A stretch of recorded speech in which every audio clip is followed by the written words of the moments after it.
అందరికీ నమస్కారం. నా పేరు Archana. Welcome to air thoughts. ఈ స్టోరీని చూసే ముందు ప్లీజ్ లైక్ చేసి సబ్స్క్రైబ్ చేసుకోండి ఫ్రెండ్స్. ఇక స్టోరీలోకి వెళ్తే ఈరోజు కథ మాన్స్టర్ పార్ట్ 40. బుక్ తీసి అతడి మీదకి విసిరి పారిపోయింది శ్రీజ. పరిగెడుతున్న ఆమెని నవ్వుతూ చూస్తూ వెనకే వెళ్ళాడు శ్రీ. ఆమె రూమ్కి వెళ్ళి డోర్ వేస్తుండగా క్షణంలో డోర్కి అడ్డంగా కాలు పెట్టి ఆ డోర్ని క్లోజ్ చేసి ఆమె ముందుకు అడుగులు వేస్తుంటే అతడి చురకత్తుల్లాంటి చూపులు తాళలేక సిగ్గుతో బుగ్గలు కెంపులు చేసుకుని కళ్ళు కిందకి దించేసి అతడి అడుగులు ముందుకు పడుతుంటే ఆమె అడుగులు వెనక్కు పడుతున్నాయి. శ్రీ ఒక్క జంప్ చేసి ఆమెను అందుకుంటాడు అన్న సమయానికి టక్కున పక్కకు జరిగింది. ఆమె చున్నీ అతని చేతిలో బందీ అయింది. గట్టిగా వెనక్కి లాగాడు. అంత ఫోర్సుగా లాగేసరికి ఆమె చేతిలో ఉన్న పట్టీ ఎగిరి అతని చేతిలో పడడం, అదే సమయానికి శ్రీజ అతని గుండెలకి గుద్దుకొని దూరం జరగడం ఒకేసారి అవడంతో అతని చేతిలో ఉన్న పట్టీ చూసుకుంటూ ఆ చున్నీని అతడు చుట్టుకుంటూ ఆమెను చేరాడు. ఇద్దరి మధ్యలో అర ఇంచు గ్యాప్ కూడా లేకుండా చేసి చున్నీ సహాయంతో దూరం తిరగడానికి లేకుండా పోయింది శ్రీజకి. ప్లీజ్ అనింది. ఏం చేస్తాడో అని భయం వేసి. ప్లీజ్ బేబీ, నీకు పట్టీలు తెచ్చాగా, నాకేం లేదా అన్నాడు కొంటెగా. నీకివ్వడానికి నా దగ్గర ఏం లేవు అనింది పప్పి ఫేస్ పెట్టి. ఇంత ముద్దుగా చెబుతుంటే ఎంత ముద్దొస్తున్నావో. ఎందుకు లేవు బంగారం, నీ దగ్గర చాలా ఆస్తుంది. ఆ ఆస్తిలో 1% ఆస్తిని నాకివ్వరాదు అంటుంటే వియర్డ్గా చూసింది. ఏంటి, అర్థం కాలేదా అన్నాడు హస్కీగా. నా దగ్గర ఏం ఆస్తులున్నాయి చెప్పనా? చెప్పు అంది ఆతృతగా. నీ కలువ కాటుక కనులు అది ఆస్తి కాదా?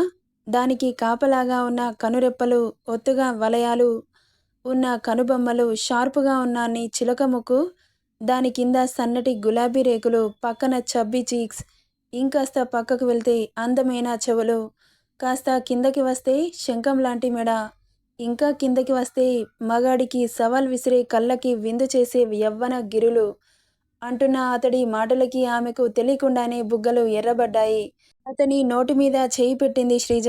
ఆ చేతిని స్మూత్గా తీసి ఇంకాస్త కిందకి వస్తే ఉందో లేదో అన్నట్లుగా ఉండే సన్నటి తీగలాంటి నడుం అంటూ అతని చేతులు ఆమె నడుం మడతలను సవరిస్తూ దానికి సెంటర్ పాయింట్ అబ్బాయిల గుండెలని కొల్లగొట్టే గోల్డెన్ హోల్ అని ఏదో చెబుతుంటే అతడి నోటి మీద చేయి పెట్టి ఇక చాలు అన్నట్లు తల అడ్డంగా ఊపింది. ఆమె సిగ్గుని చూసి నవ్వుకుంటూ కాస్త ముందుకు వంగి కొంటగా చూస్తున్నాడు. ఏం చూస్తున్నాడో అర్థమైన శ్రీజ అతడి గుండెలపై చేయి పెట్టి వెనక్కి తోస్తుంది. అతడి ఐరన్ బాడీ ఇంచు కూడా కదల్లేదు.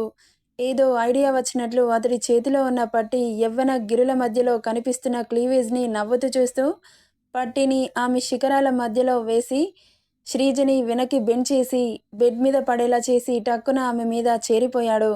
క్షణంలో జరిగిన పరిణామానికి గుడ్లు పెద్దవి చేసుకొని చూస్తూ ఉంది.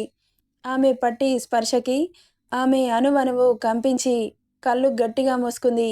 మూసిన కళ్ళ మాటున ముద్దులు పెట్టి అతడి కళ్ళు మాత్రం ఆమె పట్టి మీద ఉండడంతో ఆమె ఫీల్ని డిస్టర్బ్ చేయకుండా అతడి పెదవులని కంఠం మీద నుండి ఆమె బొడ్డులో దాగిన పట్టి మీదకి చేరాయి. అతని పెదవులు చేసే మాయకి ఆమె ఒళ్ళు ఆమె ఆధీనంలో లేకుండా పోయింది. ఏం చేస్తున్నా బెడ్షీట్ని చేతులతో గట్టిగా పట్టి నలిపేస్తుందే కానీ అతన్ని దూరం చేయట్లేదు. ఆమె ఎక్స్ప్రెషన్స్ అతడిని ప్రవోక్ చేస్తుంటే పెదవులతో పట్టి తీస్తుండగా అది మళ్ళీ జారి ఆ బొడ్డులోనే నిలిచింది.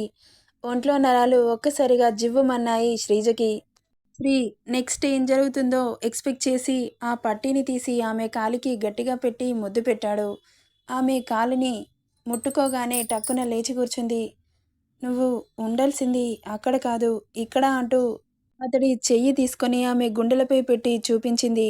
శ్రీ ఆమె కళ్ళలోకి సూటిగా చూస్తూ బంగారమే నువ్వు అంటూ అతడి గుండెలకి గట్టిగా హత్తుకున్నాడు. శ్రీజ అతడి ప్రేమకి మురిసిపోతూ మనస్ఫూర్తిగా ఇష్టంగా అతడి పెదవులని అందుకొని ముద్దు పెట్టింది. చనువుగా పెడుతున్న ముద్దుకి ఆమెను ఇంకాస్త దగ్గరికి పొదువుకున్నాడు. ఇక ఇద్దరు ఒకరంటే ఒకరు ప్రాణంగా మారిపోయారు. ఆమె ప్రేమతో అతన్ని పిచ్చివాణ్ణి చేసింది. శ్రీజకి బాగా అలవాటు పడిపోయాడు. తినిపిస్తే తింటున్నాడో లేకపోతే తినట్లేదు. పడుకున్నా కూడా ఆమెనే పడుకోబెడుతుంది. చిన్నపిల్లాడిలా ఆమె ఒడిలో పడుకోవడం బాగా అలవాటైపోయింది శ్రీకి. ఇక ఒకరోజు ఈషా డైమండ్ చైన్ కనబడట్లేదని ఇంట్లో ఒకటే గొడవ జరుగుతుంటే అందరూ బయటకు వచ్చారు. ఏమైందక్కా? నా డైమండ్ చైన్ కనబడట్లేదు. ఎక్కడికెళ్తుంది? అన్నాడు శ్రీ చిరాగ్గా. దానికేమైనా కాళ్ళుంటాయా అదెళ్ళడానికి? ఎవరో తీసినట్లు నాకు అనుమానం అనగానే ఇది డెఫినెట్‌గా శ్రీజ మీద నింద మోపాలని చూస్తుందని శ్రీకి అర్థమైపోయింది. నాకు తెలీదక్కా అనింది ఆద్య. కావాలంటే నా రూమ్‌లో చెక్ చేసుకో. అదేంటక్కా? మన ఇంట్లో మన ఫ్యామిలీ మెంబర్స్ తప్ప ఇంకెవరున్నారు నీ నగలు తీయడానికి అంటుంటే ఎందుకు లేరు? ఉందిగా నీ ప్రేయసి అనింది. బాబుకి బీపీ సర్రున పెరిగింది. అక్కా ఏం మాట్లాడుతున్నావో అర్థమవుతుందా? తను తీయడమేంటి? అని అన్నాడు సీరియస్‌గా. అదేంట్రా దానికి సపోర్ట్ చేస్తున్నావు? ఒకవేళ అది తీసి ఉంటే అప్పుడేం చెబుతావు? తను తీయదక్కా. తను అలాంటి మనిషి కాదు. అంత చీప్ క్యారెక్టర్ అసలే కాదు అని అన్నాడు శ్రీ కోపంగా. అచ్చా! అయితే ఒకసారి తన రూమ్ చెక్ చేసుకుంటాను. అక్కా నువ్వు అలా చేయడం నాకు ఇష్టం లేదు. ఏంట్రా తను తీస్తే దొరికిపోతుందని భయపడుతున్నావా? ఎందుకు తనని ఏదో ఒక విధంగా అవమానిస్తున్నావు? తను ఎలాగో తీయలేదు కదరా! ఇంకెందుకు టెన్షన్ పడుతున్నావు? శ్రీ నువ్వాగు. తనకి డౌట్ ఉంది కదా! మీరే చూసుకోండి మేడం అనింది శ్రీజ కన్నింగ్ స్మైల్ ఇస్తూ అక్కడి నుండి తన బెడ్రూమ్‌కి వెళ్ళి మొత్తం చెక్ చేసి తన హ్యాండ్ బ్యాగ్‌లో ఉందని హ్యాండ్ బ్యాగ్ తీసుకొచ్చి అందరికీ చూపించింది. ఇంట్లో వాళ్ళందరూ షాక్ అయితే శ్రీ మాత్రం అక్క కావాలని చేస్తుందని ఇప్పుడు అర్థమైందా? అంటుంటే షటప్ అక్కా! సీసీటీవీ ఫుటేజ్ చూద్దాం. అప్పుడు తెలుస్తుందిగా అన్నాడు శ్రీ. ఒక్కసారిగా భయపడింది ఈషా. నేను ఇదెలా మర్చిపోయాను? సీసీ కెమెరాస్ ఉన్నాయని? ఛ! ఈసారి ఖచ్చితంగా దొరికిపోతాను. వాడి దృష్టిలో బ్యాడ్‌గా పడిపోతానేమో అని భయం వేస్తుంది ఈషాకి. అనుకున్నదే తడవుగా వెళ్ళి సీసీటీవీ ఫుటేజ్‌ని చూడడం మొదలుపెట్టాడు. అసలు ఏం చేస్తున్నావు శ్రీ? అంటూ అరిచాడు వ్యాసన్. మీరాగండి డాడ్ అంటూ సీసీ కెమెరాస్‌ని ఒక్కోటి చెక్ చేసి ఇదిగోండి మీరే చూడండి. శ్రీజ అక్క రూమ్‌కి వెళ్ళిందో, అక్కే శ్రీజ రూమ్‌కి వచ్చిందో అని క్లియర్‌గా చూపిస్తుంటే అందరూ ఒక్కసారిగా షాక్ అయ్యారు. చూసారా డాడ్? తన మీద నింద వేయడానికి ఏదో ఒక విధంగా ప్రయత్నం చేస్తూనే ఉంది అక్క. ఎందుకు తన మీద అంత కోపం? తను నిన్ను ఏమనిందక్కా? నువ్వు ఏ పని చెబితే ఆ పని చేస్తుందని అలసైపోతుందా? అని అరవగానే షార్పుగా ఈషా వైపు చూశాడు వ్యాసన్. తల కిందికేసి ఏం మాట్లాడకుండా చూస్తూ ఉంది ఈషా. శ్రీజకి మాత్రం కంట్లో నిండు నీరు ఆగకుండా వచ్చేస్తున్నాయి. ఆమె కళ్ళల్లోకి చూసి బాధగా అనిపించింది శ్రీకి. ఇక అందరూ అక్కడి నుండి వెళ్ళిపోయారు. శ్రీజని దగ్గరికి తీసుకుని తల నిమురుతూ బాధపడకు బేబీ. ఎవరు ఎన్ని ప్రయత్నాలు చేసినా నేనున్నాను కదా నిన్ను చూసుకోవడానికి అంటూ ధైర్యం చెప్పి కాలేజ్‌కి టైం అవుతుంటే వెళ్లారు బైక్ మీద. వెళ్తున్న వీళ్ళిద్దరినీ కళ్ళల్లో నిప్పులు కురిపిస్తూ చూస్తూ ఉంది హీరా. నేను పంపిన పోలీసులకు కూడా నువ్వు భయపడలేదు శ్రీ. నిన్ను ఇలా కాదు, నా దగ్గర ఒక మంచి ఐడియా ఉంది అంటూ కాలేజ్‌కి వచ్చి వాళ్ళిద్దరినీ అలాగే కుళ్ళుకుంటూ చూస్తూ ఓ కన్నింగ్ స్మైల్ ఇచ్చి శ్రీజ వాళ్ళ ఫ్రెండ్స్‌తో క్లాస్‌కి వెళ్తుంటే శ్రీ బైక్ స్టాండ్ వేసి వాళ్ళ ఫ్రెండ్స్ దగ్గరికి వెళ్తుండగా వెనక నుండి కావాలనే స్పీడ్‌గా వచ్చి అతడికి డ్యాష్ ఇచ్చి శ్రీ కౌగిట్లో చేరేలా చేసుకుని అందరూ చూస్తుండగానే అతడి బుగ్గకి ముద్దు పెట్టి ఐ లవ్ యూ అంటూ రోజ్ ఫ్లవర్ తీసి చేతిలో పెట్టి అక్కడి నుండి ఎంత స్పీడ్‌గా వచ్చిందో అంతే స్పీడ్‌గా వెళ్ళిపోయింది హీరా. క్షణంలో జరిగిన చర్యకి కాలేజ్ మొత్తం వాళ్ళిద్దరిని వింతగా చూస్తూ నిలబడ్డారు. ఆ సీన్ శ్రీజ కళ్ళల్లో కూడా పడింది. ఆమెకు తెలియకుండానే కన్నీరు చెంపల మీదకి జారిపోతున్నాయి. శ్రీ ఏం జరిగిందో తేరుకునేలోపే హీరా అక్కడి నుండి వెళ్ళిపోయింది. ఆమె కనిపిస్తే చంపాలన్నంత కోపం వస్తుంటే చిరాగ్గా ఆమె లిప్స్టిక్ అంటిన బుగ్గని గట్టిగా తుడుచుకుంటూ ఎదురుగా ఉన్న శ్రీజని చూశాడు శ్రీ. ఆమెను అలా చూడగానే నామోషిగా అనిపించింది శ్రీకి. ఇక వెంటనే ఆమె ముందుకు చేరి బుగ్గపై చేయి వేసి ఏమైంది? అలా చూస్తున్నావు? అన్నాడు. తను అపార్థం చేసుకుందేమో అని కోపంతో అడుగుతున్నాడు. ఏం లేదు అన్నట్లు తల అడ్డంగా ఊపింది. నిజం చెప్పు. ఇప్పుడు నువ్వు ఏమనుకుంటున్నావు?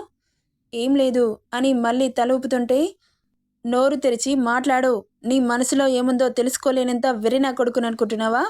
నిజం చెప్పు శ్రీజ అని బేస్ వాయిస్‌తో అనగానే నీళ్లు చేరిన కళ్ళతో అతన్ని చూస్తూ ఉంది. ఆమె రెక్కపట్టి ఎవరూ లేని ప్లేస్‌కి తీసుకెళ్లి గోడకి అదిమి ఇప్పుడు చెప్పు.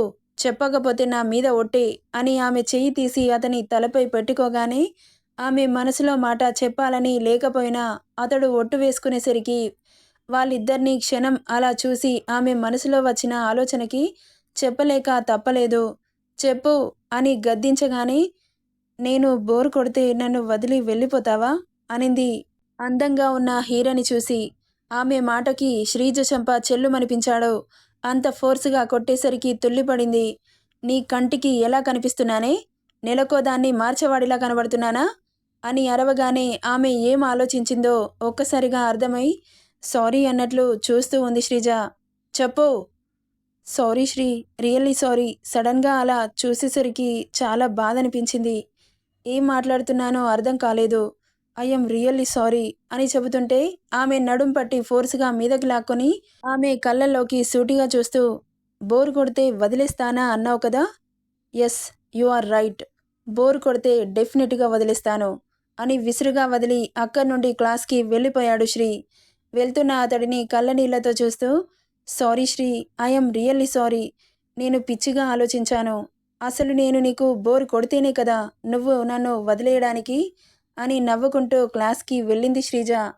నెక్స్ట్ ఏం జరుగుతుందో నెక్స్ట్ పార్ట్లో చూద్దాం. ఈ స్టోరీ ఎలా ఉందో కామెంట్ చేయండి friends. Thank you for listening.